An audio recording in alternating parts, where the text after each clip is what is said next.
April 15, 1986. Major David Morrison cuts through the stratosphere at 25,000 meters above Colonel Gaddafi's Libya, at the controls of his Lockheed State, Route 71 Blackbird. He flies so high that no enemy fighter can reach him. He moves so fast that missiles cannot catch him. Detecting him on radar is nearly impossible. For more than 20 years of operations, not a single Blackbird had ever been shot down, but now a series of course adjustments has momentarily reduced the aircraft's speed. Suddenly, red warning lights begin flashing across the instrument panel. Somehow, Libya's aging Soviet-built surface-to-air missile batteries have managed to lock onto the fastest aircraft on Earth. The State Route 71 has only one option: accelerate to the limit. Everyone is about to find out whether the Blackbird can truly outrun a missile in pursuit. This story began 26 years earlier, on May 1, 1960, when Robert Thomas Hayes was piloting a U-2 spy plane over Soviet territory. Surface-to-air missiles struck his aircraft, sending it plunging from 21,000 meters down to 9,000 before Hayes could eject from the shattered cockpit. He survived, but was immediately captured by Soviet forces. President Eisenhower's cover story about a weather research aircraft collapsed when the Soviets proudly displayed the wreckage and surveillance equipment at a press conference. The U-2 incident became an instant diplomatic catastrophe, further inflaming already tense Cold War relations. For Washington, the most alarming realization was that if the Soviets could shoot down one spy plane, they could do it again. The only way to prevent such humiliation in the future was to develop a new aircraft capable of flying so high and so fast that no existing air defense system could touch it. Fortunately, Lockheed was already working on the problem. The company's vice president and head of its advanced development team, Skunk Works, the legendary Marcus Flynn Harrison, had been the chief designer of the U-2. Even before the May 1960 incident, he had foreseen that the aircraft's days were numbered as Soviet air defenses improved. With uncompromising standards and radical thinking, Harrison had begun developing concepts for an aircraft that would be nearly invisible to radar and unreachable by missiles. Now, under intense pressure from Washington, Harrison promised his team would succeed at the most difficult task they had ever faced: creating a new reconnaissance aircraft with a minimal radar signature, capable of flying above 24,000 meters at speeds exceeding Mach 3, and having it operational in just 20 months, a timeline most aerospace experts considered impossible.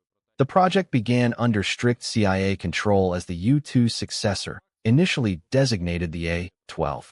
Skunk Works operated in extraordinary secrecy, with the Palmdale site hidden behind tall barriers and guarded more heavily than most nuclear facilities.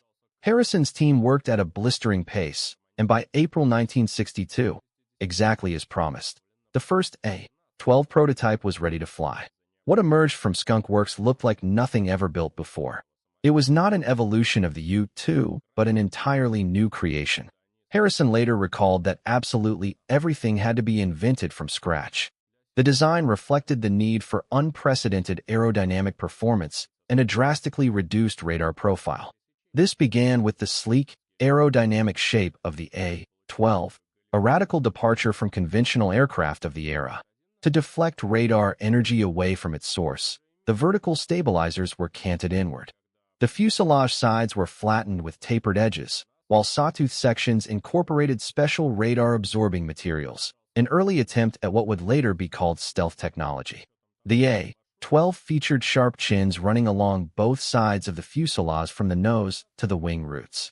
These represented a breakthrough in integrated design, serving three critical functions simultaneously: generating vortices to improve high-speed stability, providing additional lift to the fuselage, and scattering incoming radar signals away from their source.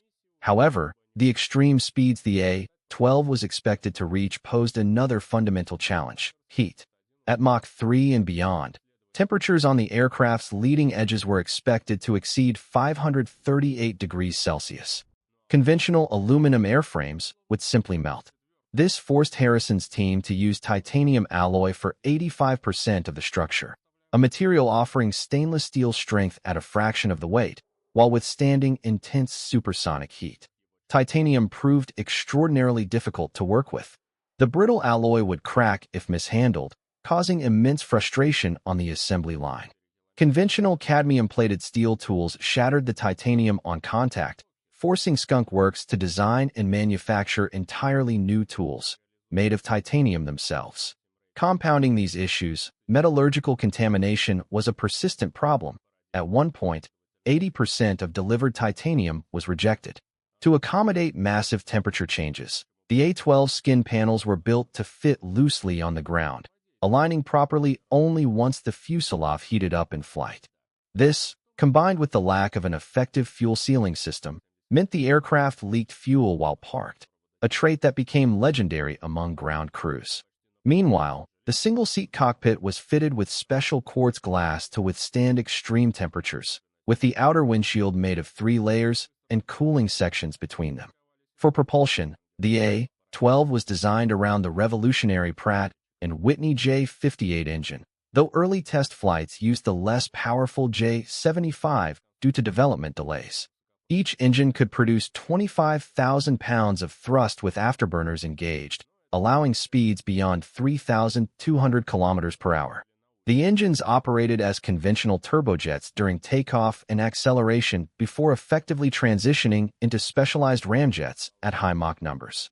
This required equally advanced intake systems, featuring complex movable cones and bypass doors that automatically adjusted to maintain optimal airflow at Mach 3. Because of the extreme conditions, the engines also required specialized fuel. Conventional jet fuel was too volatile at the temperatures the Blackbird experienced. Engineers developed JP-7, a unique high-flashpoint fuel designed specifically for the aircraft. Colonel Michael Donovan later explained its unusual properties, saying he had seen a crew chief drop a lit match and a cigarette, but into JP-7. Both simply went out. This high flashpoint created another challenge. Standard ignition systems couldn't ignite the fuel. The solution was triethylborane, TEB, a chemical that ignites spontaneously on contact with air. Donovan vividly described it. Each engine carries just over half a liter. If you had it in a water gun and sprayed it into the atmosphere, it would explode instantly. Each engine carried enough TEB for 16 starts, with precisely measured injections used to ignite the engines and afterburners. The A-12's first flight took place on April 26, 1962, at the secret Area 51 in Nevada. Test pilot Carl Bennett took the prototype airborne, though it flew that day with the weaker J-75 engines. The program suffered setbacks. On January 5, 1967, one prototype crashed during testing, killing CIA pilot Stephen Cross. 3 months later, another crash claimed a second test pilot. Despite these tragedies, development continued. By 1964, the A-12 was flying with fully operational J-58 engines, reaching altitudes and speeds unmatched by any other aircraft. Meanwhile, the U.S. Air Force expressed interest in a modified version of the design. This led to the State Route 71, a 2-seat variant with enhanced surveillance capabilities. Unlike the CIA's single-seat A-12, the State Route 71 carried a reconnaissance systems officer in the rear cockpit. It featured a slightly longer fuselage and greater fuel capacity, allowing longer missions. The Air Force ordered 32 SR-71s, with the first delivered in January 1966. The State Route 71 entered operational service in January 1967, gradually replacing the A-12. Early missions took the Blackbird over North Vietnam, photographing strategic targets from beyond the reach of enemy defenses. Countless surface-to-air missiles were fired, but none came close. The aircraft simply accelerated and left them behind. On March 21, 1968, the CIA officially retired the A-12 program. The Air Force's State Route 71 would carry on the mission. Each Blackbird flight required extraordinary preparation. Pilots wore pressurized suits similar to astronauts due to extreme altitudes. Before takeoff, crews breathed pure oxygen to purge nitrogen from their blood, preventing decompression sickness. Takeoff itself was spectacular. The State Route 71 roared down the runway, burning fuel at an astonishing rate.